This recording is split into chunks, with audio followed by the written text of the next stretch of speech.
MCC counselling यानी कि central counselling, जहां पे ऑल इंडिया कोटे के साथ साथ सेंट्रल यूनिवर्सिटीज और प्राइवेट डीम्ड यूनिवर्सिटीज की काउंसलिंग होती है। यहां पर अब तक यह नियम था कि टोटल 4 राउंड की काउंसलिंग होती थी सेंट्रल काउंसलिंग के लिए और डीम्ड काउंसलिंग के लिए। ऑल इंडिया कोटे में केवल 2 राउंड हुआ करते थे, लेकिन 2021 में बदलाव हो गया। अब टोटल एमसीसी की काउंसलिंग में 4 राउंड होंगे। बावजूद इसके चारों राउंड की जो एलिजिबिलिटी क्राइटेरिया है यह अलग अलग होती है। ऐसे में एक नया नियम है सरकार का सीट अपग्रेडेशन और कैंसिलेशन को लेके, जिसकी वजह से ऐसे कैंडिडेट जिन्होंने राउंड 1 में किसी भी सेंट्रल काउंसलिंग के थ्रू एडमिशन लिया है, यानी कि ऑल इंडिया कोटे से या फिर प्राइवेट डीम्ड यूनिवर्सिटी से या फिर सेंट्रल यूनिवर्सिटी से, तो वो उनके लिए राउंड 2 जो होगा एमसीसी का वो फाइनल राउंड होगा। यानी कि राउंड 2 के बाद वो किसी भी स्टेट की काउंसलिंग में या फिर एमसीसी के मॉप अप राउंड में या आगे के राउंड में पार्टिसिपेट नहीं कर पाएंगे। यह जानकारी कल मैंने वीडियो बनाई थी जब एमसीसी की नोटिस आई थी, तो उसमें भी दे दी थी। इस वीडियो में कोई नई जानकारी नहीं है, इसी से जुड़ा हुआ कुछ स्पष्टीकरण है। 2 वजहें हैं इस वीडियो को बनाने की। पहली तो ये कि ये बहुत ही इंपॉर्टेंट रूल है, इसको अच्छे से समझना आपके लिए जरूरी है। और दूसरी ये कि हमारे एक सब्सक्राइबर ने लिखा था कि मैंने जो बताया है वो उन्हें समझ में नहीं आया था।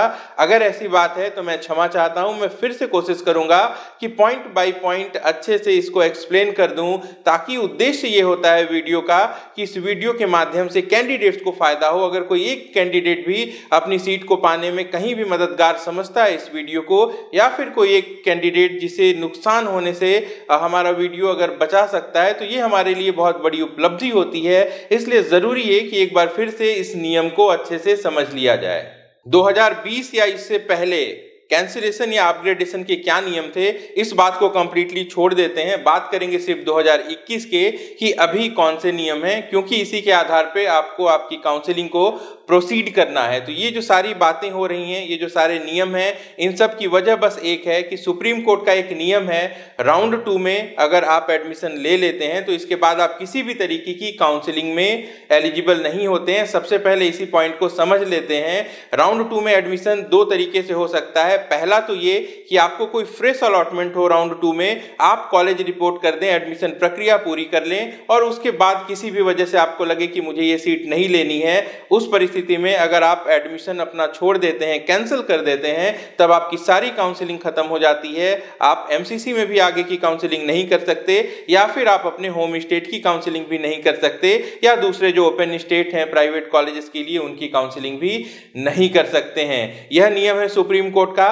और एक तरीका है राउंड 2 में कंफर्म एडमिशन का, वह यह है कि आपको राउंड 1 में कोई सीट मिली हुई थी और आपने उस सीट पे एडमिशन ले लिया है, इसके बाद अपग्रेडेशन में चले गए हैं, तो जैसे ही सीट आपकी अपग्रेड होती है, अपग्रेडेशन का मतलब यह है कि आपको जो कॉलेज मिला था वो आपका सिक्योर कॉलेज है, उससे बेटर चॉइसेस आप नहीं फील करते हैं राउंड 2 में, तो या तो वो बेटर कॉलेजेस मिलेंगे या नहीं मिलेंगे। अगर नहीं मिलेंगे तो जो पुराना कॉलेज था वो आप रिटेन करेंगे।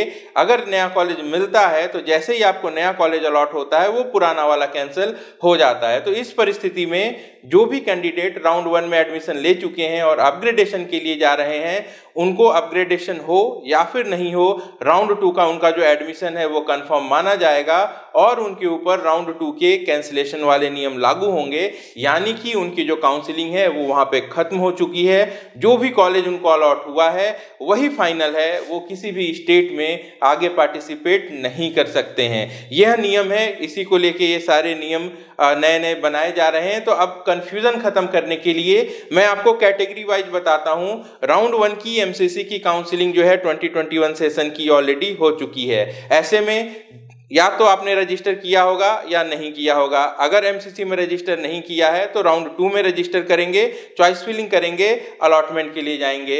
अगर रजिस्टर्ड है और आपने पार्टिसिपेट किया है तो या तो आपको सीट मिली है या फिर नहीं मिली है। अगर सीट नहीं मिली है तो भी राउंड 2 का वेट करेंगे। राउंड 2 में फ्रेश चॉइस फिलिंग शुरू होगी, वहां पे आप अपनी चॉइसेस डाल के आगे काउंसलिंग प्रोसीड कर सकते हैं।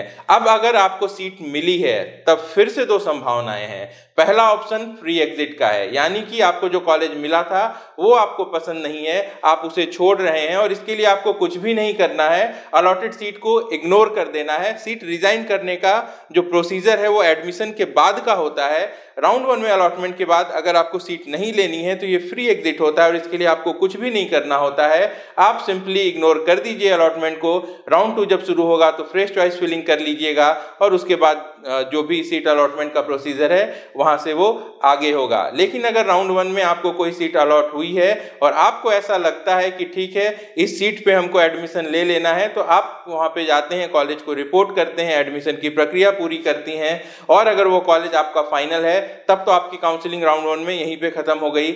लेकिन अगर आप अपग्रेडेशन के लिए ऑप्ट करते हैं तो उस परिस्थिति में उस कॉलेज को होल्ड करते हुए आप राउंड 2 पार्टिसिपेट करेंगे। यहीं पे नियम लागू होता है। अब अगर आपने राउंड 1 में एडमिशन ले लिया है और आप राउंड 2 प्रोसीड कर रहे हैं तो हर हाल में आपकी जो काउंसलिंग है वो राउंड 2 में ही कंप्लीट हो जाएगी, क्योंकि आपकी सीट अपग्रेड हो या फिर नहीं हो, राउंड 2 में जो भी सीट आपके पास होगी वही फाइनल होगी। आप किसी भी काउंसलिंग में पार्टिसिपेट नहीं कर पाएंगे। तो ये जो नियम है इसका फर्क किनको पड़ रहा है? सिर्फ उन कैंडिडेट को पड़ रहा है जिन्हें राउंड 1 में सीट मिली है और जो एडमिशन ले रहे हैं। उस पे एडमिशन लेने की जो लास्ट डेट है वो 9 फरवरी है।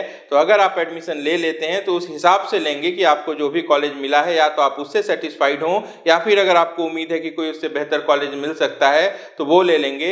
स्टेट की काउंसलिंग आपको यहाँ पे भूल जानी है। ऐसे जितने लोग जिन्हें राउंड 1 में सीट अलॉट हो चुकी है और जो रिपोर्ट कर चुके हैं उनके लिए जो राउंड 2 होगा एमसीसी का वही फाइनल राउंड होगा।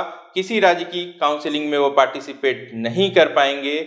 यही नियम है। और ऐसे कैंडिडेट जो कि एडमिशन ले चुके हैं लेकिन अब उन्हें लग रहा है कि नहीं स्टेट से भी उनको अच्छी सीट्स मिल सकती थी और आगे तक जाना चाहते हैं, तो वो ये करेंगे कि जो टाइमलाइन है 15 फरवरी को शाम 4 बजे तक की, उस समय तक कॉलेज में जाके उनको अपनी सीट रिजाइन कर देनी है।